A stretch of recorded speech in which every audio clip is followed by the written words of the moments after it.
तो वीडियो लोग स्टार्ट करते हैं लेक्चर 4। लेक्चर 4 में हम पढ़ेंगे एल्जेब्रिक रिप्रेजेंटेशन ऑफ वेक्टर। क्या? एल्जेब्रिक रिप्रेजेंटेशन ऑफ वेक्टर मतलब एल्जेब्रिक कैसे हम रिप्रेजेंट करते हैं वेक्टर को। हम एडिशन ऑफ वेक्टर पढ़ेंगे, सब्ट्रैक्शन ऑफ वेक्टर पढ़ेंगे और फिर सर क्या पढ़ेंगे और आगे भी पढ़ेंगे भाई, और भी पढ़ेंगे और भी इंटरेस्टिंग चीज। आज के लेक्चर में बहुत अच्छे क्वेश्चन होंगे। हम क्वेश्चन आपको होमवर्क देंगे, बहुत अच्छे क्वेश्चन। तो सबसे पहले स्टार्ट करते हैं एल्जेब्रिक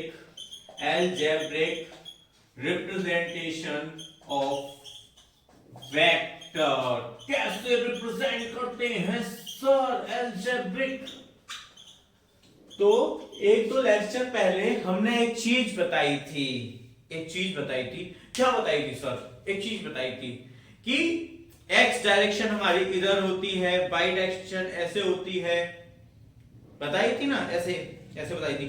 एक्स इधर चलते हैं, एक्स यू, वाई इधर चलते हैं और जेड आपकी तरफ आता है, जैसे कि ये जेड आपकी तरफ आता है, ये डस्टर ये आपकी तरफ आएगा। तो ये जेड वाली डायरेक्शन है, ये ब्लैक मार्कर है, ये वाई एक्सिस है और ये एक्स एक्सिस है, ये ब्लू मार्कर, और जेड है आपकी तरफ जो आ रहा है वो है जेड। क्या है? Z axis. ये तीन एक्सिस होते हैं सर, ये तीन एक्सिस कैसे हम कैसे करते हैं तो बताते हैं, रिप्रेजेंट कैसे करते हैं। तो हेडिंग डालिए सबसे पहले, एल्जेब्रिक रिप्रेजेंटेशन ऑफ वेक्टर। क्या भाई? Algebraic representation of vector. Sir थोड़ा बताइए इसके बारे में, थोड़ा बताइए। तो इसके पहले आपको नोट करना है ये प्लेन जो हमने पिछली क्लास में करवा रखा है। तो सर बार बार क्यों करवा रही हो? इसकी नीड है।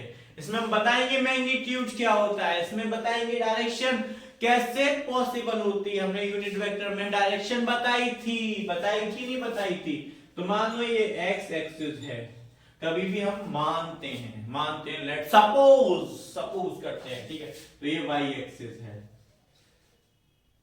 ठीक है, और ये है जेड एक्सिस, ठीक है।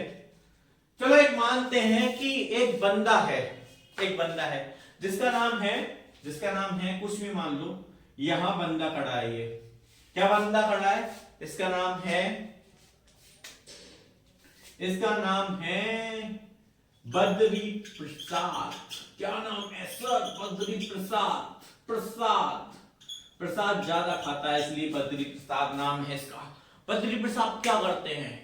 बद्री प्रसाद ये करते हैं कि ये एक्स डायरेक्शन में चलते हैं पहले तो, टिडिंग, फिर वाई डायरेक्शन में चलते हैं, फिर सर कहां चलते हैं? फिर चलते हैं सर जेड डायरेक्शन में, मतलब ये बोर्ड के बाहर आ रहा है। क्या आ रहा है?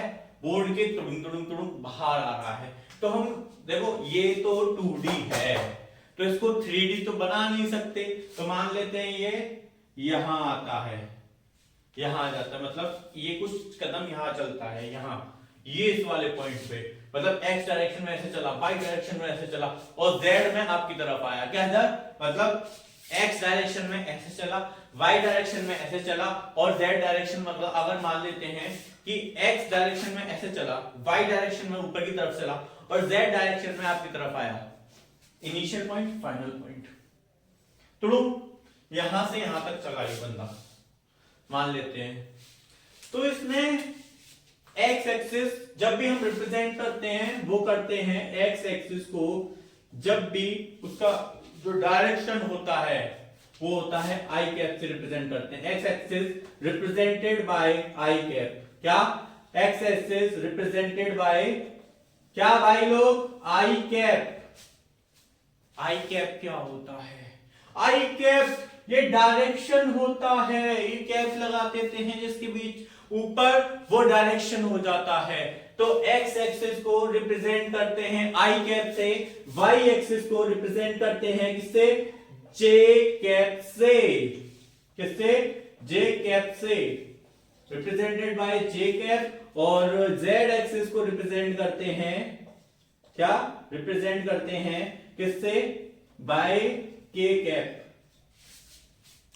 तो जो बद्री प्रसाद है वो एक्स एक्सिस में क्या आई कैप चला, और मतलब एक्स एक्सिस में कितना चला आई कैप, और मतलब आई कैप उसका डायरेक्शन है कि वो एक्स एक्सिस वो रिप्रेजेंट कर रहा है, क्या कर रहा है, रिप्रेजेंट कर रहा है कि वो एक्स एक्सिस में जो आई कैप है वो रिप्रेजेंट कर रहा है कि वो एक्स एक्सिस में चला कुछ दूरी पर, और जो जे कैप है वो रिप्रेजेंट कर रहा है वाई एक्सिस में चला कुछ देर, और जो के कैप है वो रिप्रेजेंट कर रहा है जेड एक्सिस में कुछ देर चला वो। सर हमने ये मान लिया, तो समझते हैं उसने माना कि ये यू वाली डिस्टेंस है। देखो भाई लोग, ये है ना बाहर चला है, तो ये वाला इनिशियल पॉइंट है और ये फाइनल पॉइंट है, बाहर की तरफ आया है, तो इनिशियल और फाइनल पॉइंट को मान लिया है। तो मान लिया है ये है आर वेक्टर, मतलब रिजल्टेंट, तीनों जो दिशाओं में चला है उसका रिजल्टेंट। तो इसको हम शो करते हैं R vector is equal to x i cap plus y j cap plus z k cap. Sir ये कैसे लिख दिया आपने, ये कैसे लिख दिया आपने? तो भाई लोग आप ही बताओगे। एक्स का एक्स आई कैप, एक्स के साथ क्या है आई कैप, वाई के साथ क्या है जे कैप, और के के साथ क्या है जेड, के कैप के साथ क्या है जेड। तो वो आई एक्स एक्सिस में चला, क्या चला एक्स एक्सिस में, फिर वाई एक्सिस में चला, और फिर जेड एक्सिस में चला। वही बताया है, आप यहां फोकस करिए। वो एक्स एक्सिस में चला, फिर वाई एक्सिस में, और फिर जेड तक की तरफ आपकी तरफ आया। तो देखो एक्स वाई और जेड, तो ये वाला जो पॉइंट है जो एक्स एक्सिस है यहाँ पे, और जो जेड एक्सिस है, ये वाला जो वेक्टर है वो है रिजल्टेंट वेक्टर। क्या है रिजल्टेंट वेक्टर, मतलब कि आप ये और फिर आपकी तरफ आया है, तो यहां से लेके और जो यहाँ पे पॉइंट है वो रिजल्टेंट वेक्टर है, और वो इसके बराबर है, इसके बराबर है। ये कॉपी में अच्छे से नोट करिएगा, क्या करिएगा नोट करिएगा। तो इसका मैग्नीट्यूड क्या होता है सर, मैग्नीट्यूड को कैसे डिफाइन करते हैं सर? तो मैग्नीट्यूड की कभी भी बात आए, कभी भी आई कैप जे कैप और के कैप के साथ कभी भी आए, तो क्या कर देना है, उसका स्क्वायर रूट लेके सबका स्क्वायर करना है और सबको ऐड करना है। क्या कह रहे हो आप, सबका स्क्वायर लेके सबको ऐड करना है क्या? तो बताते हैं वीडियो। मैग्नीट्यूड, इसका मैग्नीट्यूड क्या होगा, इसका मैग्नीट्यूड होगा, ये तो बता चुके हैं सर कि आर वेक्टर को जब भी ये जो कॉलम है इनमें रखा जाए तो क्या समझोगे आप, मैग्नीट्यूड है। क्या समझोगे?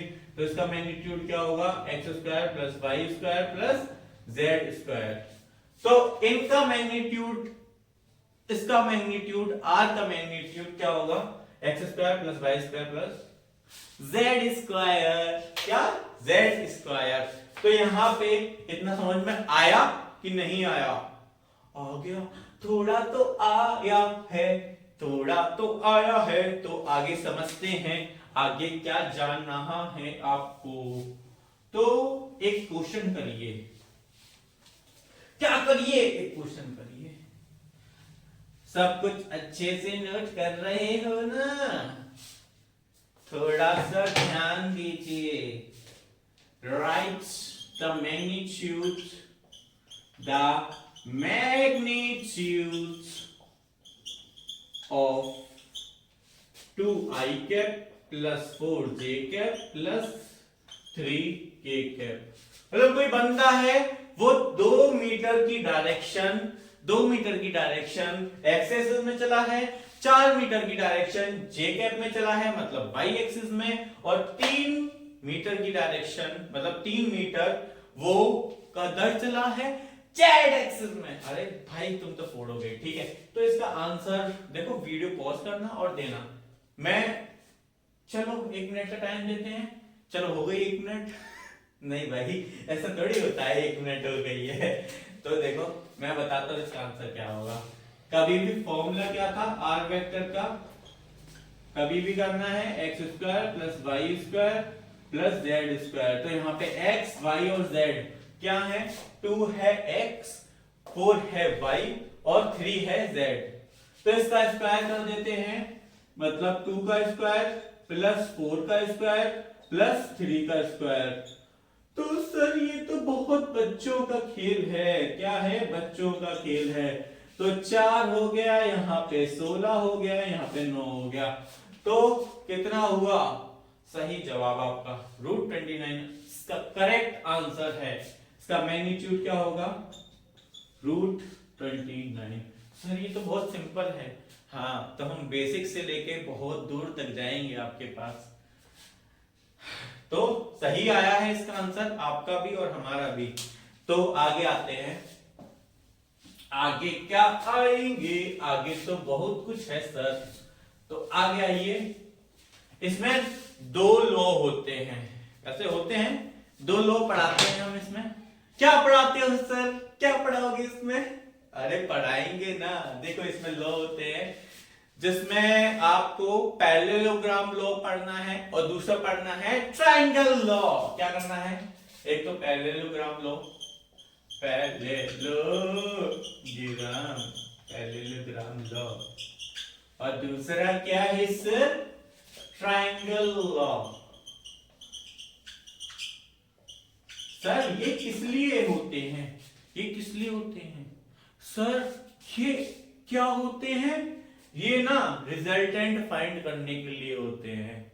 सबसे बड़ी बात है, जैसे कि कोई एक्स डायरेक्शन में आपका चला बद्री प्रसाद, वाई डायरेक्शन में चला, फिर जेड डायरेक्शन में यहाँ पे आ गया, तो इसका मैग्नीट्यूड और जो रिजल्टेंट होगा वो कैसे होगा, x i cap plus y j cap. ये तो हमें पता है, तो हमें क्यों पढ़ाया जा रहा है ये?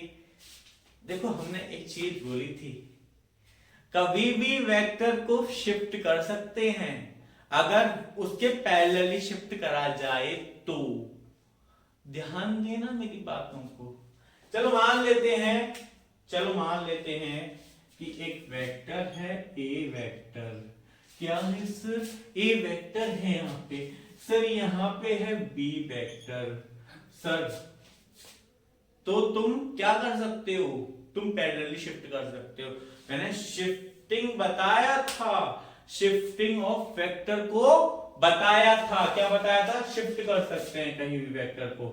तो मान लेते हैं शिफ्ट कर दिया गया है यहां से वेक्टर को आगे बढ़ा के, तो ये इसके पैरेलल हो जाएगा वेक्टर ये वाला, और इसके जो पैरेलल हो जाएगा ये वेक्टर। सर ये दोनों वेक्टर पैरेलल दिख रहे हैं आपको, ये वाला और ये वाला वेक्टर। तो अच्छे से बना देते हैं यार, क्यों चिंता कर रहे हो, काहे चिंता करनी, जब है लकी भाई तो काहे चिंता करनी। तो हमारा ये रहा बी वेक्टर और ये रहा ए वेक्टर। तो इसके पैरेलल वेक्टर यहां मान लेते हैं, ये पैरेलल वेक्टर है। सर इसमें हमें कंफ्यूजन हो रही है कि पैरेलली शिफ्ट कर सकते हैं। भाई देखो पैरेलली शिफ्ट कर सकते हैं, हर वेक्टर को शिफ्ट कर सकते हैं, बस पैरेलल होना चाहिए। क्या होना चाहिए, पैरेलल होना चाहिए। तो देखो देखो भाई, मेरा ना ऐसा है कि ये पैरेलल है, ठीक है, मैं मानता हूं ये पैरेलल है, ठीक है। असल में थोड़ा और टेढ़ा बना दो यार, लो यार थोड़ा और टेढ़ा बना दो, लो लो लो, ठीक है। अब तो पैरेलल दिख रहा है, अब तो पैरेलल दिख रहा है। तो देखो जब भी रिजल्टेंट आपको करना हो, क्या करना हो, रिजल्टेंट, रिजल्टेंट देखना हो, इसमें क्या है देखो, टेल से टेल मिला और रिजल्टेंट पा। क्या, टेल से टेल मिला और रिजल्टेंट पा। सर इसकी हेड है और इसका टेल है, तो इन दोनों में तो रिजल्टेंट हो नहीं सकता है। तो अगर हमने टेल से टेल मिला दी तो यहीं से रिजल्टेंट बनेगा, और हेड से हेड मिला दिया यहीं से रिजल्टेंट ऐड होगा। तो देखो जब भी टेल से टेल मिलेगी और हेड से हेड मिलेगा, वो होगा क्या, आपका रिजल्टेंट। तो देखो यहां से, अब देखो इस वेक्टर की टेल है यहां, और इस वेक्टर की भी टेल है, और इस वेक्टर की भी टेल है। यहां इस वेक्टर का हेड है, यहां पे भी इस वेक्टर का हेड है। तो यहां पे ये क्या हो जाएगा, आर वेक्टर। और आर वेक्टर किसके इक्वल होगा, ए वेक्टर प्लस बी वेक्टर के। किसके, आर वेक्टर जो होगा वो होगा ए वेक्टर प्लस बी वेक्टर। तो ट्राइंगल लॉ, वो जो हमारा पैरेललोग्राम लॉ है, ये पैरेललोग्राम लॉ है, ठीक है, वो बस ये बताता है कि हम किसी भी वेक्टर को पैरेललो मतलब पैरेलल शिफ्ट कर सकते हैं और उसका रिजल्टेंट फाइंड आउट कर सकते हैं। क्या कर सकते हैं, फाइंड आउट कर सकते हैं। तो इसमें अगर मान लेते हैं कि ए वेक्टर और बी वेक्टर के बीच में आपका एंगल है,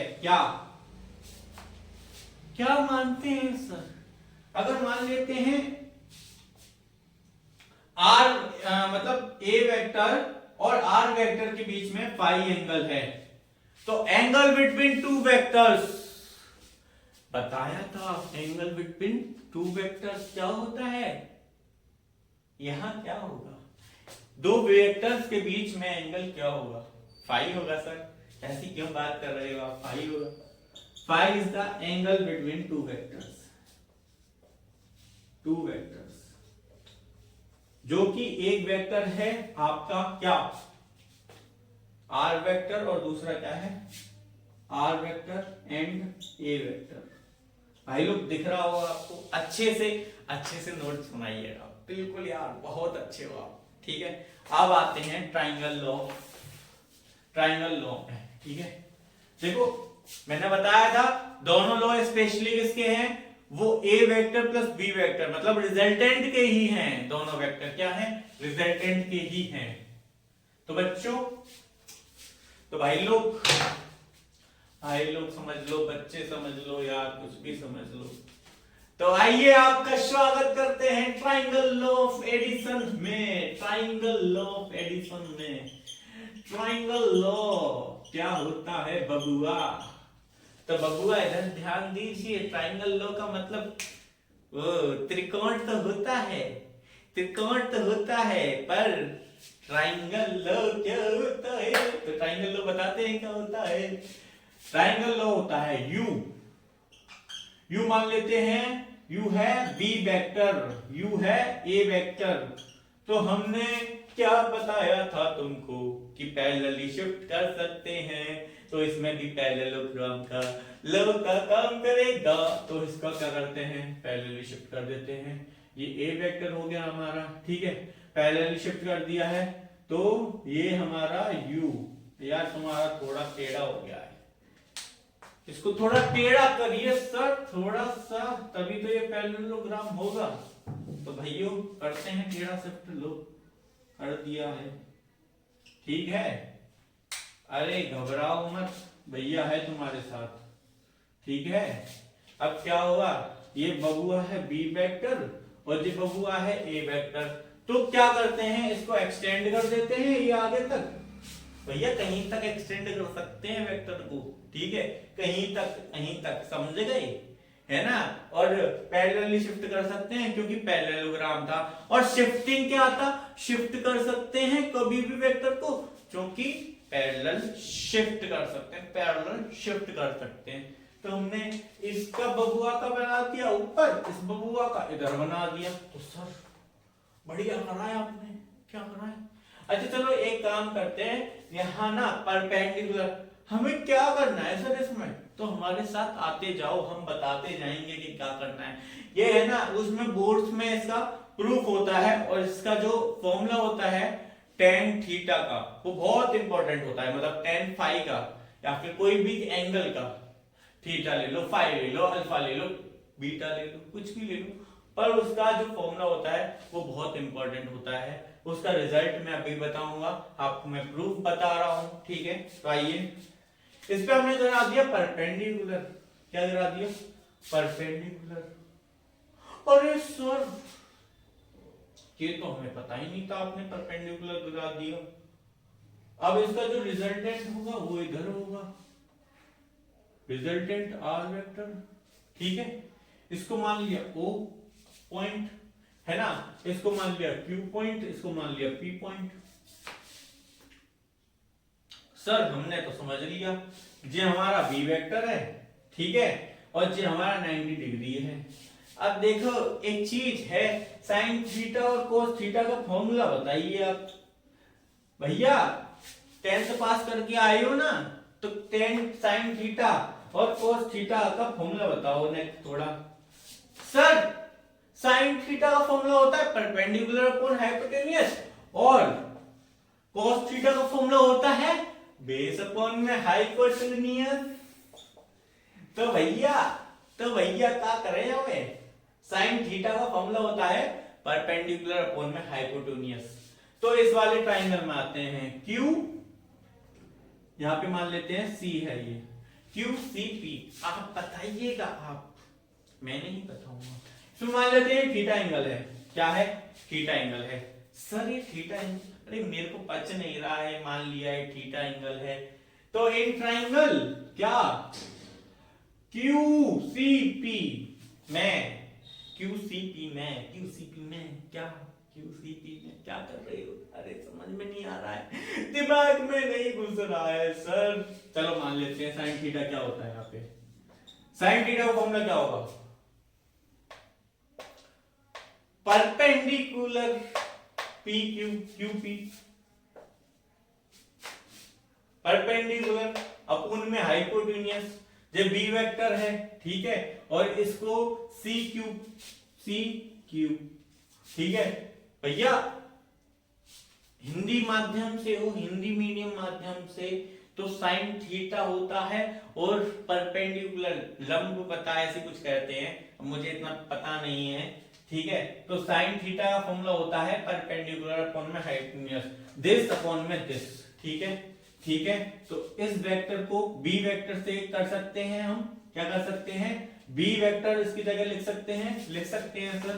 तो sine theta is equal to QP upon में बी वेक्टर। तो हमारा QP क्या आएगा, B vector B sine theta, ठीक है। और ऐसे ही बी साइन थीटा ये लिख लेना, ठीक है, बी साइन थीटा मैं इरेज कर रहा हूं, ठीक है। और है ना, अब यहीं पे cos थीटा देखो, नोट करते जाना है ना, बहुत इंपॉर्टेंट है। cos थीटा सर ये क्या होता है, cos थीटा ये होता है बेस अपॉन में हाइपोटेन्यूज, CP अपॉन में ये CP अपॉन में QC। तो QC को हम क्या लिख सकते हैं, बी वेक्टर, अभी बोला था यार, CP is equal to B vector. तो ठीक है, तो यहां पे CP क्या आ जाएगा B cos थीटा। ये दोनों इंपॉर्टेंट रिजल्ट है, अभी लिख लो, ठीक है। इसमें क्या आ जाएगा, तो अब हम देखते हैं इस बड़े वाले ट्राइंगल में, जे वाले ट्राइंगल में, जे वाला ट्राइंगल, तो OPQ इन ट्राइंगल OPQ। अच्छा, कभी पाइथागोरस थ्योरम का नाम सुना है तो बताइए, इसमें पाइथागोरस अगर ये 90 डिग्री है तो इन दोनों का स्क्वायर का सम कितना होगा। देखो QP को हम B sin थीटा लिख सकते हैं, इस रिजल्ट से लिख सकते हैं, और CP को लिख सकते हैं B cos थीटा, लिख सकते हैं CP को, और इसको B sin थीटा लिख सकते हैं ना। देखो यार अभी प्रूफ करा है मैंने, लिख सकते हैं, देखो है ना, ठीक है, लिख सकते हैं। तो OPQ ट्राइंगल में इसका by Pythagoras theorem OP square plus PQ square is equal to क्या भाई, इज इक्वल टू किधर, क्या कह रहे हो आप, OQ स्क्वायर। भैया देखो 90 डिग्री हमने सपोज करा है, यहाँ पे कोई ट्राइंगल है, बना सकते हैं, ठीक है। तो यहाँ पे ये सिस्टम रहा होगा, ठीक है। अब एक चीज बताओ, मुझे एक चीज बताओ, जो OP वेक्टर है, OP वेक्टर, उसको हम तोड़ सकते हैं, ये तोड़ सकते हैं, इतना लिख दें, OP वेक्टर को, मतलब OP साइड को, वेक्टर नहीं, OP साइड को हम ये लिख सकते हैं कि यहां से OC प्लस CP, तो OC क्या होगा, यहां से यहां तक की दूरी क्या होगी, यहां से यहां तक की दूरी, यहां से यहां तक की दूरी ए वेक्टर होगी, और फिर ये सीपी तो बी cos थीटा है भैया, ये रहा। और ओ सी क्या होगा, ए वेक्टर होगा। तो हम ओपी को क्या लिख सकते हैं, A plus B cos theta. ठीक है, ये लिखो a plus B cos theta. क्या लिखोगे, a plus B cos theta लिखो भाई। ठीक है, ओपी की जगह हम लिख सकते हैं a plus B cos theta. तो इसका होल स्क्वायर करेंगे, हम क्या करेंगे, इसका होल स्क्वायर करेंगे, a plus B cos theta का whole square plus P Q B sine theta का whole square is equal to O Q का होल स्क्वायर। ठीक है, इतनी बात से एग्री हो आप, इतनी बात से एग्री हो आप, एग्री हो तो यस करिए। ठीक है, तो इसका हम जब भी करेंगे, इसका खोलेंगे, मतलब होल स्क्वायर खोलेंगे भाई, होल स्क्वायर खोलेंगे तो A square plus B square cos square theta plus A plus B का होल स्क्वायर का फॉर्मूला पता है ना, 10th करके आए हैं सर। ए square plus B square plus 2ab sir कहां से आता है बताएंगे, बाइनोमियल थ्योरम से आता है। ठीक है, तो 2ab cos theta, a b cos theta. ठीक है, और प्लस b स्क्वायर क्या sin स्क्वायर थीटा। ठीक है, is equal to O Q square. अब ये हम बता रहे हैं जो x रूट में x square plus B square plus क्या था जेड स्क्वायर, जो मैग्नीट्यूड था वो कैसे आया हम बता रहे हैं। ठीक है, यहां देखो जरा, देखो देखो देखो देखो देखो, ये जो चीज है और ये जो चीज है, इसको पास लेके हम क्या कर सकते हैं, ए स्क्वायर प्लस बी स्क्वायर को कॉमन ले सकते हैं, sign square theta plus cos square theta. भैया सर ये एक चीज बताइए, वो cos square theta plus sign square theta तो 1 होता है, तो हम इसको क्या कर सकते हैं, हम इसको अलग कर सकते हैं, इसकी जगह हम 1 लिख सकते हैं। 10th क्लास में फॉर्मूला है, 11th क्लास में भी पढ़ोगे फॉर्मूला भाई, ये फॉर्मूले से तो कभी नहीं छूट पाओगे तुम। 2ab cos theta. ठीक है, ओ क्यू, अब इस पे लगा देंगे रूट, लगा दिया है रूट। तो भैया क्या करेंगे यार, ये यार थोड़ा गड़बड़ हो गया, B square sine square theta है, ये is equal to O Q square है। ठीक है, तो इस पे रूट लग गया तो ओ क्यू आ गया है यहाँ पे। इतना नोट करिए, इतना नोट करने के बाद आप देखो, मिटा रहा हूं, नोट कर लेना। ठीक है, यहां लिख रहा हूं, क्या आएगा फाइनल रिजल्ट, किधर आएगा, क्या आएगा, इसका फाइनल रिजल्ट क्या आएगा, ओ क्यू, ये आएगा ए स्क्वायर प्लस बी, यहां पे था sign square theta plus cos square theta, जो कि 1 हो जाएगा, प्लस 2ab cos थीटा। ठीक है, is equal to O Q, जो ये जो चीज है वो हो जाएगी 1, तो इसका फॉर्मूला आएगा, अरे ओ क्यू तो लिख दिया है, तो ओ क्यू आ जाएगा हमारा, ओ क्यू आ जाएगा important result, B A square plus B square plus 2ab cos theta. देखो भाई, ये बहुत इंपॉर्टेंट रिजल्ट है, ये बहुत इंपॉर्टेंट रिजल्ट है, बहुत, ये हद से ज्यादा इंपॉर्टेंट रिजल्ट है। एक ए वेक्टर का स्क्वायर, एक बी वेक्टर का स्क्वायर, और इनके बीच का एंगल जो थीटा है वो क्या है, वो थीटा है, वो angle between A vector plus B vector, वो angle between A vector and B vector. ठीक है, तो अभी रुक जाइए। तो अगर हम यहाँ पे एक चीज मान लेते हैं, देखो आपने जो ये पढ़ा है ना, ट्राइंगल लॉ ऑफ एडिशन और पैरेललोग्राम लॉ, ये दोनों आप डालिए, एडिशन पढ़ रहे हैं हम, किसी चीज का एडिशन करना, एडिशन ऑफ वेक्टर्स में, मतलब हमने जो ये दो लॉ पढ़े हैं ना, वो किस में पढ़े हैं बेटा लोग?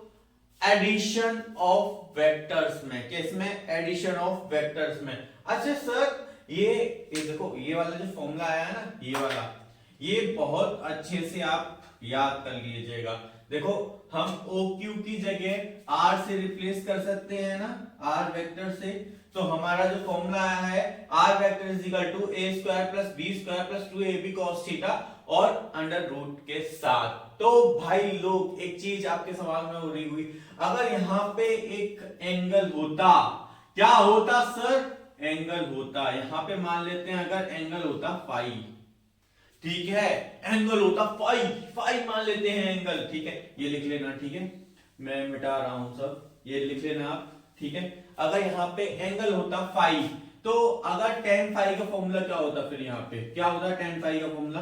आप बताइए। tan फाई, कोई भी एंगल ले लो यार, ये रिजल्टेंट के बीच में और ए वेक्टर के बीच में एंगल बन रहा है, ठीक है, और जो थीटा है वो किसके बीच में बन रहा है? ए वेक्टर और बी वेक्टर के बीच में। अगर मान लिया हमने फाई एक एंगल है tan फाई, तो देखो क्या होता है tan फाई का फॉर्मूला, मतलब tan थीटा का फॉर्मूला क्या होता है? परपेंडिकुलर अपॉन में tan फाई का फॉर्मूला क्या है? परपेंडिकुलर अपॉन में बेस। तो परपेंडिकुलर क्या है? QP है, QP है सर। आप क्यों सता रहे हो? क्योंकि OP है नीचे वाला, QP अपॉन में OP, QP अपॉन में OP। तो भाई लोग QP को क्या लिख सकते हैं? B sin theta. पिछले पेज पे बताया था अभी, देखो मिटाला है। और देखो OP को क्या लिख सकते हो आप? OP को क्या लिख सकते हो? OC plus CP, OC plus CP लिख सकते हो। देखो इस बात में तो कुछ नहीं कह सकते, हम लोग तो कुछ नहीं कह सकते सर, आप ही बताइए। अरे इन दोनों का हिस्सा कर लिया, ये प्लस ये, अरे यहाँ पे दो मार्कर दे रखे हैं, तो इस पूरे को ये प्लस ये बोल सकते हैं ना? बोल सकते हैं, क्यों नहीं बोल सकते? तो OC आएगा हमारा, OC को A वेक्टर के साथ रिप्लेस कर सकते हैं, यस सर बिल्कुल। और CP को B cos थीटा कहा है हमने पिछले पेज पे। तो क्या आया फॉर्मूला बेटा लोग? OP का क्या आया? OP is equal to A plus B cos theta, और QP क्या है? B sin theta. तो फॉर्मूला क्या आया? B sin थीटा अपॉन में A plus B cos theta. ये सबसे बहुत इंपॉर्टेंट रिजल्ट है, ये बहुत इंपॉर्टेंट रिजल्ट है। इसे कॉपी में स्टार मार्क करके लिख लीजिएगा, स्टार मार्क करके लिख लीजिएगा, बहुत इंपॉर्टेंट है, आगे बहुत इंपॉर्टेंट है। तो इसमें ये लिखिए tan phi is equal to B sin theta upon में A plus B cos theta. ये स्टार लगा के मार्क लगा के लिखिए आप, ये फॉर्मूला बहुत इंपॉर्टेंट है। तो आइए ले जाते हैं आपको एडिशन ऑफ वेक्टर्स में, सिखा दिया आपको ये tan फाई कैसे आया, आर वेक्टर मतलब रिजल्टेंट निकालना होता है, तो A square plus B square plus 2ab cos theta under root में कैसे आता है बता दिया। अब ले चलते हैं आपको सबट्रैक्शन की दुनिया में। एडिशन तो सब करते हैं पर सबट्रैक्शन सिखाना सबट्रैक्शन भी सिखाएंगे, सबट्रैक्शन भी सिखाएंगे। तो सबट्रैक्शन में डालिए हेडिंग सबट्रैक्शन। क्या? सबट्रैक्शन। सर गाना नहीं गाना, सर पढ़ाने आए हो, पढ़ाओ। अरे पढ़ा रहे हैं बच्चे, तो बच्चे लोग डालिए heading subtraction of, subtraction, subtraction भैया क्या बोल रहा है भैया, सबट्रैक्शन ऑफ वेक्टर्स। तो भाई लोग सबट्रैक्शन ऑफ वेक्टर्स में एक चीज ध्यान रखिए, आप एक चीज ध्यान रखिए। आपने एक फॉर्मूला पढ़ा है यहाँ पे, क्या फॉर्मूला पढ़ा है? अच्छा चलो मान लेते हैं एक लड़का है सुमित,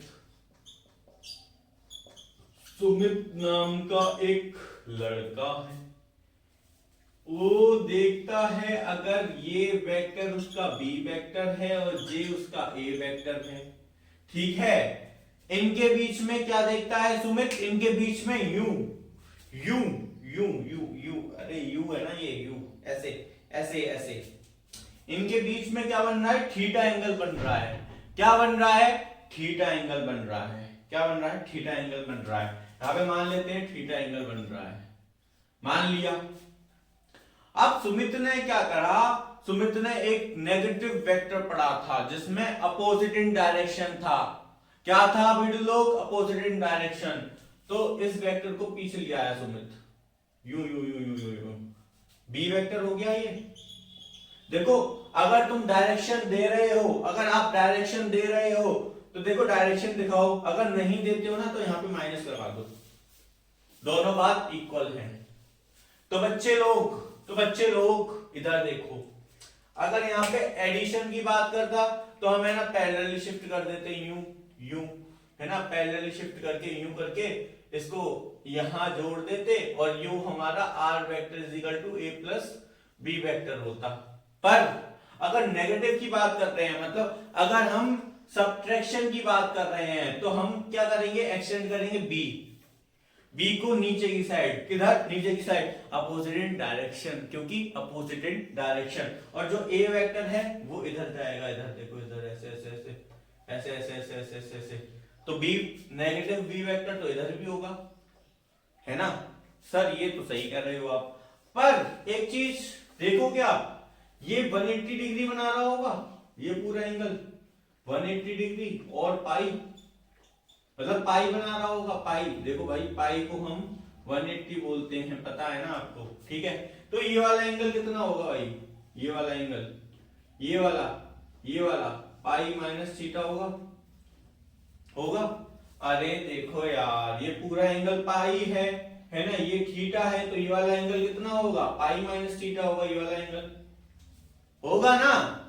अरे 10वीं क्लास करके आए हो, अरे 10वीं क्लास करके आए हो यार तुम तो, ठीक है। अगर हम देखते हैं ना, अगर रिजल्टेंट वेक्टर इधर है आर ए प्लस बी, है ना, तो हमारा जो रिजल्टेंट वेक्टर इसका होगा नेगेटिव वेक्टर होगा, जो नेगेटिव वेक्टर होगा ए वेक्टर, देखो इसका टेल इधर होगी, है ना, और इसकी टेल इधर होगी। तो टेल से टेल मिला, क्या मिला, टेल से टेल मिला, ये रहा, ठीक है। ये वाला नहीं बनाना है आपको, ठीक है, मैं बता रहा था, ये तो पॉजिटिव के लिए है, ठीक है, और नेगेटिव के लिए आपका ये होगा, नीचे से ताल से ताल मिला, ओ ये रहा। तो ये वाला जो वेक्टर होगा ना, आर वेक्टर, ये होगा a माइनस बी। अच्छा ये बताओ एक चीज बताओ, a और b के बीच में कितना एंगल है, a वेक्टर और b वेक्टर के बीच में कितना एंगल है, ये वाला वेक्टर का एंगल कितना है, अभी बताया पाई माइनस थीटा है। क्या है angle between a vector and b vector, कितना है, a vector and b vector कितना है, पाई माइनस थीटा। तो सर इसमें हम क्या करेंगे, cos थीटा है और cos थीटा को पाई माइनस थीटा से रिप्लेस कर देंगे, क्या कर देंगे, cos थीटा को पाई माइनस थीटा से रिप्लेस कर देंगे। तो रिजल्टेंट जो आएगा हमारा, रिजल्टेंट जो आएगा वो आपकी स्क्रीन पे यहां पे है, देखो क्या आएगा, देखते हैं, a square plus B square plus 2ab cos pi minus theta. अच्छा 10वीं क्लास में आपने देखा है pi minus theta, pi minus theta क्या होता है भैया, क्या होता है वैसे, pi minus theta minus cos theta होता है। अरे माइनस कोस थीटा होता है ना, होता है सर, अरे आपने बोला और हमने सुना, 10वीं क्लास पढ़ के आए हैं आप, तो आपको पता है ना, cos theta minus cos theta. तो भैया नेगेटिव मतलब अगर सब्ट्रैक्शन की बात करेंगे तो उसका रिजल्टेंट ये होगा, क्या होगा, ये होगा। अगर एडिशन की बात करेंगे तो यहां पे प्लस आ जाएगा। इतनी बात कंफर्म है आपको, इतनी बात कंफर्म है, ठीक है ना, कंफर्म है, ठीक है। तो चलते हैं आगे, नेक्स्ट, आगे क्या पढ़ाओगे सर, आगे पढ़ाएंगे बहुत कुछ बेटा। अच्छा एक क्वेश्चन है आपके लिए, एक क्वेश्चन है, वीडियो पॉज करिएगा, क्वेश्चन का आंसर दीजिएगा। Two forces having same magnitude मतलब सेम मैग्नीट्यूड है उसके पास, क्या है, सेम मैग्नीट्यूड है एफ नॉट। दो फोर्सेस हैं उसके बीच में सेम मैग्नीट्यूड है एफ नॉट, क्या है, एफ नॉट मैग्नीट्यूड है, समझ गए। सो फाइंड द रिजल्टेंट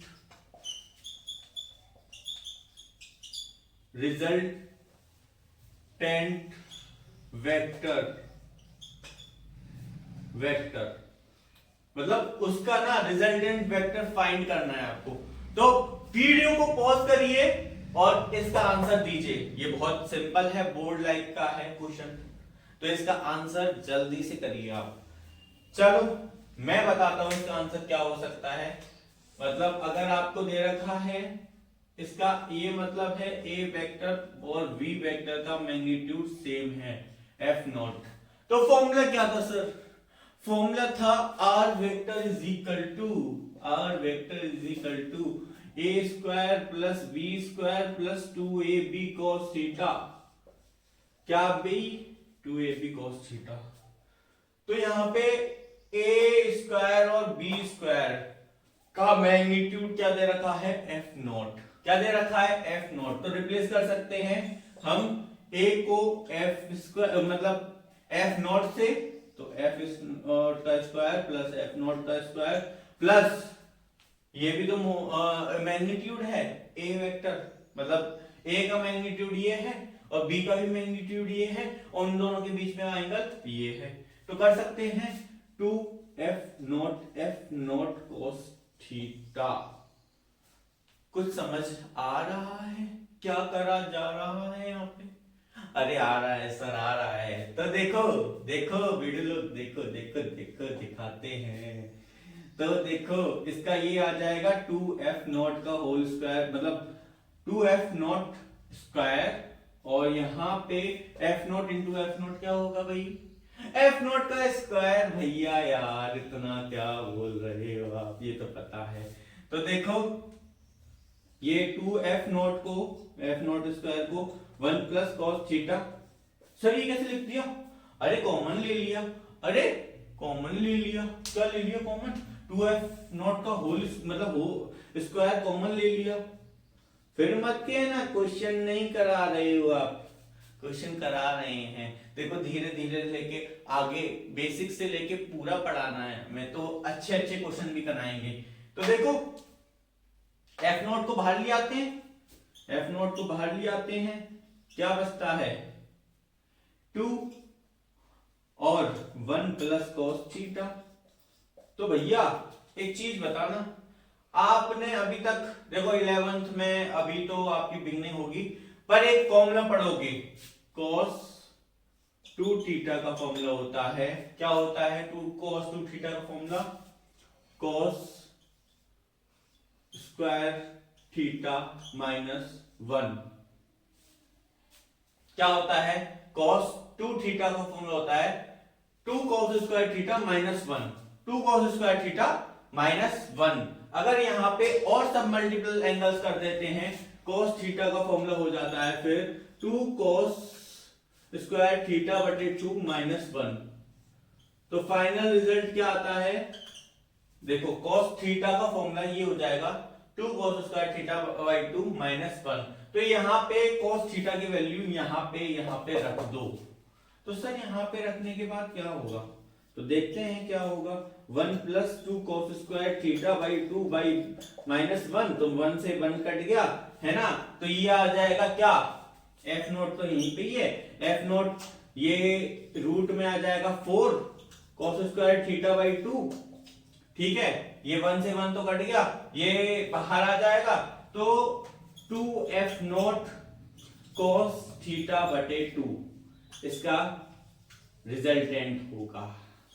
अरे सर इतना लंबा, तो किन किन बच्चों का 2f नॉट cos थीटा बटे 2 आया, कमेंट सेक्शन में बताना भाई लोग, ठीक है। आपके लिए एक और क्वेश्चन है, ठीक है, ये नोट कर लेना, अच्छा क्वेश्चन था, ठीक है। बोर्ड लाइक अच्छा है भाई, देखो बोर्ड लाइक अच्छा है, मेंस में कह सकते हैं, मेंस में भी थोड़ा बहुत अच्छा है, ज्यादा अच्छा नहीं है, ठीक है। तो ये क्वेश्चन अच्छा था काफी, मतलब बोर्ड्स के लेवल के लिए, ठीक है। आगे भी क्वेश्चन करेंगे, चिंता मत करो, ठीक है। मैं डाल रहा हूं, मैं जिन बच्चों ने नोट नहीं करा है नोट कर लो, वीडियो पॉज करके। डिंग डिंग डिंग डिंग डिंग ओ डिंग।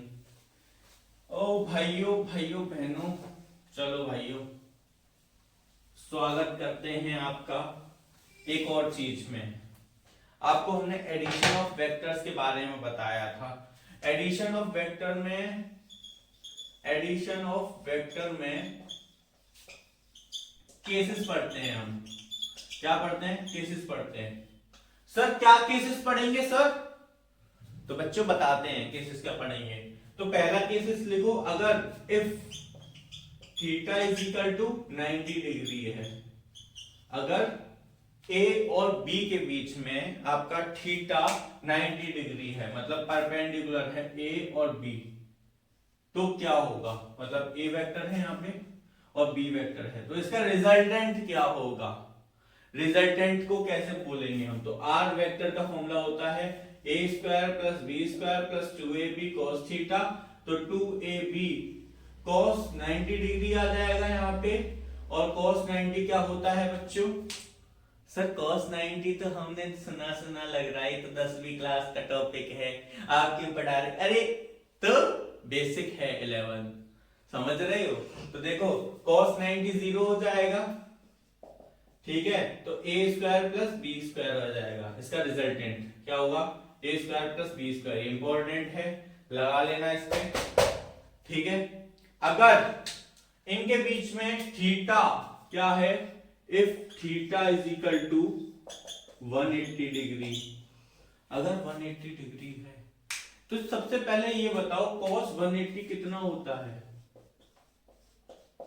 सही जवाब, थोड़ा बहुत तो आप सीख के आए हो, 10th में आपने पढ़ा है cos 180 -1 होता है। देखो ये वाली जो चीजें हैं मैथ में आगे आके आएंगी आपको, ठीक है। अगर उन दोनों के बीच में एंगल है 180 डिग्री, तो आपका 2ab cos 180 डिग्री और उसके पे ब्रैकेट लगेगा और आर वेक्टर यहां लिखेगा। तो आर वेक्टर क्या हो जाएगा? A square plus B square plus minus में आ जाएगा, -1 होता है ना, -1 होता है ना, तो 2ab आ जाएगा। और ये किसका फॉर्मूला बन रहा है? ये a माइनस बी का होल स्क्वायर बन रहा है। थोड़ा ध्यान से देखो, देखो ध्यान से, देखो देखो देखो। तो ये आ जाएगा r vector is equal to modulus में a vector minus b vector. Sir ये आपने मॉड्यूलस कैसे लगा दिया है? ये कैसे लगा दिया मॉड्यूलस? इसका मतलब क्या है मॉड्यूलस का? इसका मतलब प्लस माइनस होता है, इसके रूट में बाहर आते हैं तो प्लस माइनस लगाते हैं, ये हुआ। अरे अरे अरे अरे अरे अरे कुछ तो समझो, कुछ तो समझो, इसमें लॉजिक होगा कुछ, ठीक है। अगर थीटा आपका क्या है? देखो ये दोनों केस अपने लिख लो, ये बहुत इंपॉर्टेंट केसेस हैं, लिख लो ये दोनों केसेस, ये वाला और ये वाला लिख लो, ठीक है। मैं डाल रहा हूं, अगर थीटा आपका क्या है? थीटा आपका 0 डिग्री है, तीसरे वाले केस में 0 डिग्री है थीटा, आपका थीटा 0 डिग्री है। थर्ड वाले केस में आपका if theta is equal to 0 degree. अरे यार एक मिनट रुक, बन रहेगा।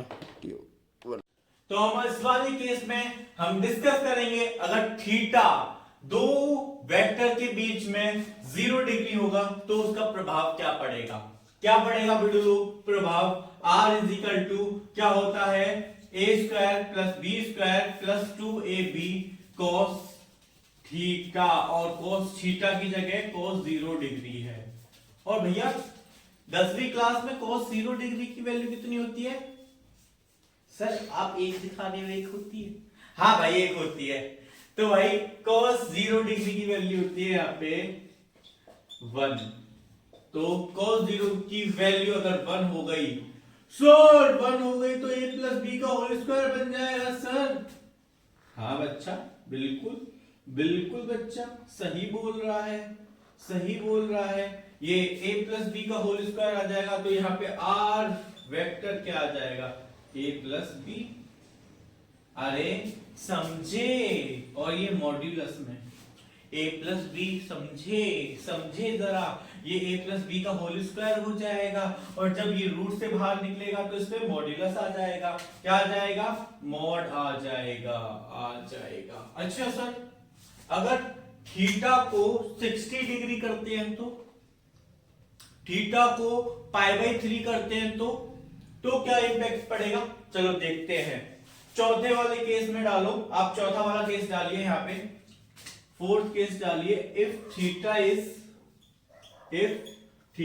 इज 60 डिग्री और π/3, ठीक है भाई साहब। अगर चौथा केस है भाई, फोर्थ केस है ये, ठीक है। अगर थीटा की वैल्यू 60 डिग्री होगी, मतलब दो एंगल, मतलब दो वेक्टर के बीच में 60 डिग्री एंगल बन रहा है, ऐसे ए वेक्टर और बी वेक्टर, और इनके बीच में 60 डिग्री एंगल है, तो क्या होगा, तो देखते हैं क्या होगा। A square plus B square plus 2ab cos 60, और cos 60 क्या होता है, cos 60 sin 30, cos 60 1/2 होता है। 10वीं क्लास में दे रखा है, पढ़ के आइएगा। अरे पढ़ के तो आए हैं sir. A square plus B square plus 2 into a b into 1/2। Sir ये तो कट गया, ये तो कट गया 2 से 2, तो क्या बचा आप में, तो आर वेक्टर इसमें क्या होगा, A square plus B square plus A B, समझे। तो देखो A square plus B square plus A B हो जाएगा इसमें आर वेक्टर, अगर थीटा क्या है हमारा 60 डिग्री है और π/3 है, दोनों इक्वल है, ठीक है, रेडियन में, और ये इसमें रेडियन में दे रखा है, ये आपका डिग्री में दे रखा है। तो अगर सर, अगर हमने क्या बात करा है, 0 डिग्री होगा, अगर 90 डिग्री होगा 180 होगा, और सर 120 होगा, तो पांचवा केस डिसाइड करते हैं इसका। पांचवा, अगर थीटा की वैल्यू, क्या थीटा की वैल्यू भाई लोग 120 हो जाए, क्या हो जाए, 120 हो जाए, तो क्या होगा सर, तो सर ये होगा 120 हो जाए थीटा की वैल्यू, इफ, पांचवा केस है ये, if theta is equal to 120 degree. दो एंगल के बीच, दो वेक्टर के बीच में अगर 120 डिग्री एंगल हो जाए तो क्या होगा, तो देखते हैं क्या होगा। फॉर्मूला लगाओ, r vector a square plus B square plus 2ab cos 120 degree, और 120 डिग्री क्या होता है, cos 120 डिग्री, cos 120 डिग्री होता है, क्या होता है, -1/2। क्या होता है भाई लोग, -1/2 होता है। तो आर वेक्टर यहां क्या हो जाएगा, यहां तो भैया माइनस में आ जाएगा साइन, क्या आ जाएगा, माइनस में आ जाएगा, क्योंकि -1/2 है, और 2 से 2 चला जाएगा, तो आर वेक्टर यहां क्या आ जाएगा, A square plus B square minus A B. R vector यहां पे कुछ ऐसा होगा, तो ऐसा कुछ समझ रहे हो। अगर हम एंगल को, क्या एंगल को, अगर एंगल को क्या कर रहे हैं, एंगल को बढ़ा रहे हैं, तो उसके मैग्नीट्यूड में कम हो रहा है। अगर मतलब एंगल को छोटा कर रहे हैं, मतलब अगर सोचो, अगर थीटा 0 डिग्री है, थीटा 0 डिग्री है, तो हमारा जो आर वेक्टर आया था, क्या आया था, ए प्लस बी, क्या आया था, ए वेक्टर प्लस बी वेक्टर है ना। जब हमने क्या कर दिया था, जब हमने क्या कर दिया था, अगर थीटा को क्या ले लिया था, थीटा को बढ़ा दिया था, 180 डिग्री कर दिया था और पाई कर दिया था, तो हमारा रिजल्टेंट क्या आया था, ए वेक्टर माइनस बी वेक्टर। समझे, मतलब कुछ समझ में आ रहा है कि अगर हमने थीटा को बढ़ाते गए, थीटा जब छोटा था तो उसका मैग्नीट्यूड पॉजिटिव था, ब्रैकेट ये मैग्नीट्यूड है, ये भी मैग्नीट्यूड है, ठीक है, पॉजिटिव था अंदर की क्वांटिटी। और जब हमने थीटा को बढ़ा दिया, 180 कर दिया, तो उसकी थीटा की वैल्यू कितनी, मतलब रिजल्टेंट की कितनी है, a माइनस बी। तो ये बड़ा है कि ये बड़ा है, ये बताओ। ऑब्वियस सी बात है, ऊपर वाला बड़ा है। तो सर इसमें क्या समझा रहे हो आप? तो हेडिंग डालिए, नोट करके डालिए हेडिंग कि हमेशा जो रिजल्टेंट होता है वो क्या होता है, वो क्या होता है, ये बहुत इंपॉर्टेंट सी बात है। जो रिजल्टेंट होता है, नोट डालिए, नोट करके, जो आपका रिजल्टेंट होता है अभी बताया है, वो किसके बीच में वेरी करता है, a प्लस बी के, है ना, a प्लस बी से वो बड़ा होता है क्या, मतलब a प्लस बी के b से बड़ा भी हो सकता है और बराबर भी हो सकता है, पर किसके छोटा होता है, किसका छोटा हो सकता है, मतलब a माइनस बी के मैग्नीट्यूड से वो छोटा होता है। मतलब तुम ऐसे समझो, ऐसे हम बता रहे हैं कैसे समझो। देखो, जो r वेक्टर है, जो यहाँ पे रिजल्टेंट है, वो मैक्सिमम कितना हो सकता है, a प्लस बी वेक्टर, और वो मिनिमम कितना हो सकता है, a माइनस बी वेक्टर। यहाँ पे थीटा कितना था, यहाँ पे थीटा था पाई, और यहाँ थीटा कितना था, यहाँ थीटा था 0। तो मतलब अगर उनके बीच में 0 डिग्री है एंगल, तो उसको मैक्सिमम रिजल्टेंट मिलेगा। क्या मिलेगा, यहाँ पे मैक्सिमम। भैया ये ना कॉपी में लिख लेना, ये बहुत अच्छी बातें बता रहा हूं मैं आपको, ठीक है। ये मैक्सिमम रिजल्टेंट यहां मिलेगा और मिनिमम रिजल्टेंट यहां मिलेगा, मिनिमम रिजल्टेंट, ठीक है भैया। ये बात ना मैं 100% कह सकता हूं। टीचर लिखवाते हैं अच्छा, बहुत अच्छा लिखवाते हैं, पर बताते हैं उनके बीच में आप ध्यान दीजिए, अगर थीटा 0 डिग्री है तो मैक्सिमम, अगर थीटा पाई है तो मिनिमम। समझे, गुरुजी समझा रहे हो तो समझे ना, नोट हो गया ना। चलो एक और लॉ है यहाँ पे, फिर अच्छे अच्छे क्वेश्चन कराएंगे यार तुम्हें, अच्छे अच्छे क्वेश्चन है ना, अच्छे अच्छे लाए हैं हम क्वेश्चन। चलो एक क्वेश्चन कर लो, ठीक है, एक क्वेश्चन दे देते हैं, मेरे मन में चल रहा है। If two non-zero vectors which is having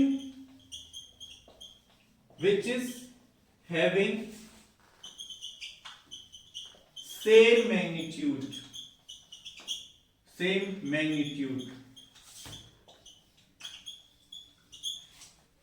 which is having same magnitude, दोनों के पास सेम मैग्नीट्यूड है, a vector plus b vector is equal to b vector, मतलब मान लो a vector minus b vector, ये है ना, इनके पास सेम मैग्नीट्यूड है। देन इन दोनों के बीच में एंगल क्या होगा, इनके बीच में, then find the angle between a vector and b vector. मतलब दोनों इक्वल कब होंगे, ये दोनों इक्वल कब होंगे, मतलब जब ये दोनों इक्वल होंगे तो उसके बीच में एंगल क्या होगा, a वेक्टर और b वेक्टर के बीच में एंगल क्या होगा। सोचिए, थोड़ा वीडियो को पॉज करिए, अपने आप को रेस्ट दीजिए और सोचिए इस वाले क्वेश्चन का आंसर क्या होगा। सर जब हम ऐसा कर देते हैं कि अगर हम रिजल्टेंट देखते हैं और उसमें cos थीटा सेम कर देते हैं, cos थीटा सेम कर देते हैं दोनों का, तो क्या होगा देखते हैं। तो इसका resultant A square plus B square plus 2ab cos theta, ठीक है। और इसका रिजल्टेंट क्या होगा, मतलब ये है ना a प्लस बी का रिजल्टेंट है, a प्लस बी वेक्टर का रिजल्टेंट है, और a माइनस बी का रिजल्टेंट का क्या होगा, a और माइनस बी का रिजल्टेंट का होगा a square plus B square plus 2ab। भैया आप वीडियो पॉज करके सॉल्व करिए, ठीक है, और मेरे से आंसर मैच करिए, ठीक है। ये बहुत सिंपल क्वेश्चन है, बोर्ड तक ही सीमित रखेंगे इसे, ठीक है। जब दोनों इक्वल होंगे तो देखो बोथ स्क्वायरिंग करेंगे, जब स्क्वायरिंग कर देंगे, इसको इक्वेशन फर्स्ट मान लो, इसको इक्वेशन सेकंड मान लो, और both equation first and second squaring both side, squaring both side, both equation first and second, ठीक है। तो हमने मिला हमें क्या, a square plus B square plus 2ab cos theta, ठीक है, is equal to a square plus B square plus minus 2ab cos theta. तो भैया देखो a स्क्वायर से अगर ये a स्क्वायर इधर आएगा तो ये कैंसिल हो जाएगा, a square minus a square हो जाएगा, ये b square minus b square हो जाएगा, ठीक है, ठीक है भैया। और ये वाला जब ये इधर आएगा, ये इधर पहुंचेगा, तो यहां पे आ जाएगा 4ab cos theta is equal to 0, और cos थीटा की वैल्यू क्या आ जाएगी, cos थीटा की वैल्यू 0, और जब cos थीटा 0 होता है तो थीटा की वैल्यू कितनी होती है, 90 डिग्री। तो इसका आंसर आएगा 90 डिग्री, आंसर आएगा इसका। ए वेक्टर एंड बी वेक्टर के बीच में एंगल कितना होगा, 90 डिग्री, ये आंसर होगा। किन किन बच्चों का राइट आंसर आया कमेंट बॉक्स में थंब करना, लाइक, मतलब लाइक नहीं, आप बताइएगा कि किसका आंसर सही आया, ठीक है। तो चलते हैं एक अच्छे स्लो पे, चलो भैया इसका आंसर देखो, मैं कह रहा था और आपका सही आया होगा मेरे हिसाब से, ठीक है। चलो क्वेश्चन तो करा रहे हैं, होमवर्क में भी मिलेंगे क्वेश्चन थोड़े बहुत, ठीक है। तो चलते हैं फिर, एक polygon rule of vector addition, polygon rule of vector addition, मतलब पॉलीगन से क्या समझते हो आप, एक चीज बताइए हमें, पॉलीगन से आप क्या समझते हो। पॉलीगन, पॉलीगन का मतलब क्या होता है, पॉलीगन का मतलब होता है कोई भी क्लोज फिगर, जैसे कि ट्राइंगल, ट्राइंगल क्लोज फिगर है। ऑक्टागन मतलब 8, अब मैं बना नहीं रहा हूं। हेक्सागन मतलब कुछ भी क्लोज फिगर, ट्राइंगल, स्क्वायर या फिर पेंटागन, कुछ भी क्लोज फिगर, ठीक है। तो इसमें हमने क्या है, इस बंदे ने मतलब polygon rule of vector addition में बोला क्या है कि मतलब एक चीज है, मान लेते हैं यहाँ पे ए वेक्टर है, ठीक है, ए वेक्टर को अगर बी वेक्टर से जोड़ेंगे, ठीक है, बी वेक्टर से अगर जोड़ दिया, ठीक है, तो इसका जो रिजल्टेंट होगा, इसका जो रिजल्टेंट होगा वो होगा ए वेक्टर प्लस बी वेक्टर, ठीक है। अगर कोई एक और वेक्टर है यहां से, अगर मान लिया एक और वेक्टर है यहाँ पे सी वेक्टर, ठीक है, अगर इसका हम देखेंगे इसका कोई रिजल्टेंट है, इसका जो रिजल्टेंट है वो आ जाएगा A vector plus B vector plus C vector, ठीक है। अगर यहाँ पे एक और वेक्टर है, मान लेते हैं यहाँ पे डी वेक्टर है, ठीक है, और अगर हमें इसका रिजल्टेंट चाहिए तो ये वाला वेक्टर एडिशन में हो जाएगा ऐड, ठीक है। तो इसका रिजल्टेंट क्या आ जाएगा, A vector plus B vector plus C vector plus D vector, ठीक है। तो भाई लोग कुछ समझे कि वेक्टर मतलब इसमें पॉलीगन में क्या होता है, क्लोज फिगर बनाई जाती है और कोई भी एडिशन कर देते हैं, कोई भी एक वेक्टर का, समझ गए, कोई भी एक वेक्टर का एडिशन कर देते हैं, ठीक है। चलो चलो आगे ना क्वेश्चन लेते हैं, ठीक है, होमवर्क वाले क्वेश्चन लेते हैं। देखो आज का टॉपिक ये था, इसमें हमने बहुत कुछ पढ़ा, बहुत अच्छा खासा पढ़ा, और अब आ जाते हैं क्वेश्चन की ओर। आपको 5 क्वेश्चंस दूंगा मैं, 5 क्वेश्चंस दूंगा जो मैंने लिख रखे हैं देने के लिए, बेसिक होंगे क्वेश्चन, ज्यादा भी कुछ नहीं होगा। देखो इस पे लिख रखा है मैंने, ठीक है। तो देखो आपको सबसे पहले एक क्वेश्चन है जो हमारा होमवर्क रहेगा, अगली क्लास में डिस्कस करेंगे हम एंगल बिटवीन एंगल्स के बारे में। कुछ क्वेश्चंस हैं मेरे पास, ठीक है। अबव टू वेक्टर्स, ठीक है, अबव टू वेक्टर्स बिलो कर लीजिए यहाँ पे भैया, बिलो कर लीजिए, बिलो कर लीजिए, बिलो नीचे, ठीक है। तो एक वेक्टर ऐसे है, एक वेक्टर ऐसे है और इनके बीच में 30 डिग्री एंगल बना हुआ है। ये फर्स्ट क्वेश्चन है, इसमें ही एंगल है आपका।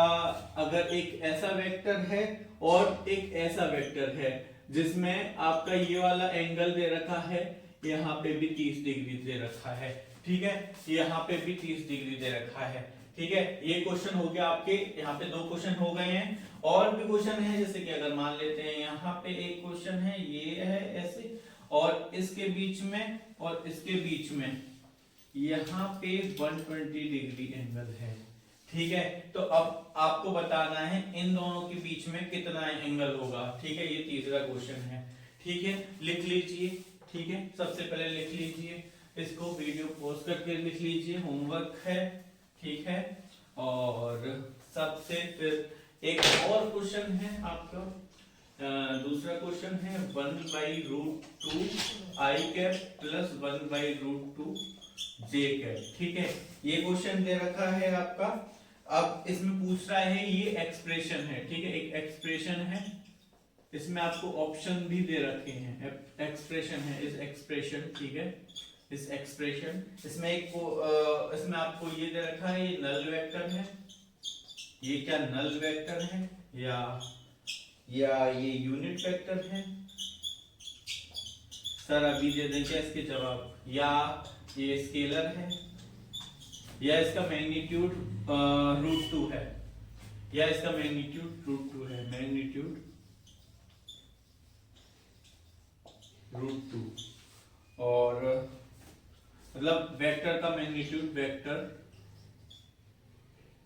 का मैग्नीट्यूड √2 है। भैया देखो ऐसा नहीं है अंग्रेजी के टीचर हैं, ठीक है। तो देखो अब एक और क्वेश्चन है अच्छा खासा, ठीक है। ये तीसरा क्वेश्चन है आपका, जिसमें a minus b vector is equal to a vector is equal to b vector. अब इसमें बताना है कि आपका angle between a vector and b vector, angle between a vector and b vector, मतलब a vector and b vector के बीच में एंगल कितना होगा, ठीक है। ये वाला क्वेश्चन बहुत अच्छा है, मतलब ठीक है, एवरेज क्वेश्चन है, ठीक है, बोर्ड्स लाइक में, ठीक है। और आपको चौथा क्वेश्चन देते हैं, ठीक है। आपकी स्क्रीन पे देखो, ये ना सारे क्वेश्चन आपको घर पे ट्राई करने हैं, ठीक है, घर पे ट्राई करके बहुत अच्छे से जवाब देने हैं आपका, ठीक है। एक क्वेश्चन है जिसका मैग्नीट्यूड फाइंड करना है, the magnitude of a vector with end point दे रखे हैं, उसके एंड पॉइंट्स, ठीक है। ये दे रखा है 4, -4, 0, ठीक है, एंड -2, 0, ठीक है। तो इसका बताना है कि मतलब इसका मैग्नीट्यूड कितना होगा, मस्ट बी। ए ऑप्शन दे रखा है आपका, ए ऑप्शन दे रखा है 6 होगा, बी होगा 4, सी होगा आपका 5√2 और डी होगा आपका 2√10, ठीक है। इसका आंसर देना है आपको, ठीक है। ये जो भी क्वेश्चन है नंबर डाल लेना यार आप, ठीक है। और ठीक है, इतने क्वेश्चन थे, 4 क्वेश्चंस थे। तो अगले वाले लेक्चर्स में हम अच्छे से टॉपिक क्लियर करेंगे स्केलर और वेक्टर प्रोडक्ट के, ठीक है। तो आज के लेक्चर में इतना ही, और क्वेश्चन करके लाइएगा, रिवीजन करके लाइएगा फर्स्ट, सेकंड, थर्ड और फोर्थ का, और ये क्वेश्चंस दिए गए हैं इनका रिवाइज करके आइएगा और आंसर कमेंट बॉक्स में दे दीजिएगा। Thank you and have a nice day.